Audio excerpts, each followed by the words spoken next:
Welcome back to travel to explore nature. So మనము గచ్చిబౌలిలో ఉన్నాం ఇప్పుడు.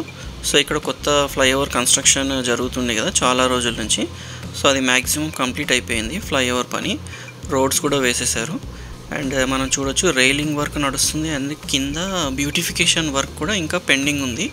So June first week opening అన్నారు, but ఇంకా కొంచెం డిలే ఉన్నట్టుగా అనిపిస్తుంది. సో ఇప్పుడు మనం పైన చూడొచ్చు సెకండ్ లెవెల్ ఫ్లైఓవర్ అది, అండ్ మన ముందున్నది ఫస్ట్ లెవెల్ ఫ్లైఓవర్. సో ఇది కొత్తది third level flyover.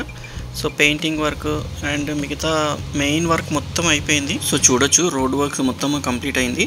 Kondapur Hafeezpet వైపు నుంచి వచ్చే ట్రాఫిక్ ఇక్కడ ఎగ్జిట్ అవుతారు.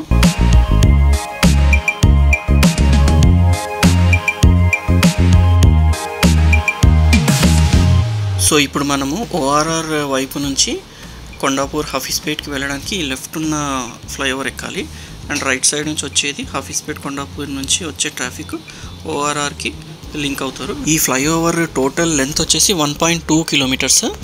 అండ్ ఓఆర్ఆర్ నుంచి కొండాపూర్ వైపు అండ్ కొండాపూర్ నుంచి ఓఆర్ఆర్ వైపు వెళ్ళే వాళ్ళకి ఇది చాలా కన్వీనియంట్ ఫ్లైఓవర్. అండ్ ఈ ఫ్లైఓవర్ వచ్చేసి బీఆర్ఎస్ గవర్నమెంట్ ఎస్ఆర్డిపి స్కీమ్ కింద స్టార్ట్ చేశారు కన్స్ట్రక్షన్ వర్క్, బట్ చాలా డిలేస్ తర్వాత ఇన్నాళ్ళకు కంప్లీషన్ అనేది అవుతుంది. అండ్ ఈ ఫ్లైఓవర్ వచ్చేసి 6 lane flyover and 24 metres wide ఉంది.